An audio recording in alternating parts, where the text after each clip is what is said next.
નંદાણા સેવા સહકારી મંડળીના મંત્રી રામ ભીમભોદર અને અન્ય શખ્સોએ બોગસ દસ્તાવેજો દ્વારા બેંકમાં ધિરાણ જમા કરાવ્યું છે, જેના વિરુદ્ધમાં ગ્રામજનોએ આજે લાલ બંગલા સર્કલ ખાતે ધરણા કર્યા હતા। આ છેતરપિંડી સામે આવતા સભાસદોએ પોલીસ ફરિયાદ નોંધાવી હતી, પરંતુ આ મામલે કોઈ ઉકેલ ન આવતા લોકોએ ઉપવાસ કરીને ધરણા કર્યા હતા। 2012 ની અંદર અંદાજિત 79 લાખ રૂપિયા જે વીમો આવ્યો હતો એ વીમો પણ આ લોકો ખાઈ ગયા છે અને અત્યારે ઉનાળુ ધિરાણ 1,45 લાખ રૂપિયા કર્યું છે। એની અંદર ખાસ કરીને તો 18-19 ખેડૂતો 5-7 વર્ષ પહેલા ગુજરી ગયા છે, એના નામે ધિરાણ ઉપડ્યું છે।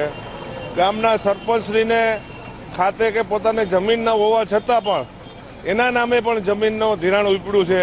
હવે આનાથી સરકારને વિશેષ પુરાવા બીજા શું જોઈએ છે?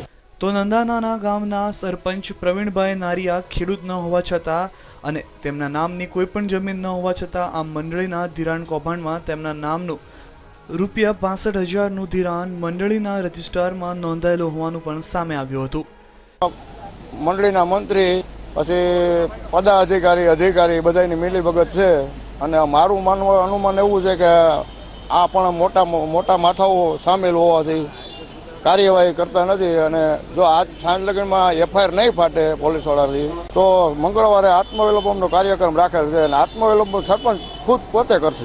સહકારી મંડળીના મંત્રી પર જ નાણાં પચાવી જવાનો આક્ષેપ તેમજ બહુચર્ચિત જામનગર ડિસ્ટ્રિક્ટ બેંકનું નામ પણ જોડાતા મામલો ગંભીર બન્યો છે। ધિરાણની ઉચાપાત કરવા બાબતે ગ્રામજનો દ્વારા પોલીસ ફરિયાદ નોંધ્યા બાદ મંડળીના સભાસદો જામનગર કલેક્ટર તેમજ સબ રજિસ્ટ્રારને આવેદનપત્ર આપ્યું હતું તેમજ જવાબદાર અધિકારીઓ વિરુદ્ધ યોગ્ય પગલાં લેવાની માંગ કરી હતી। Pradeep Trivedi, news online, Jamnagar.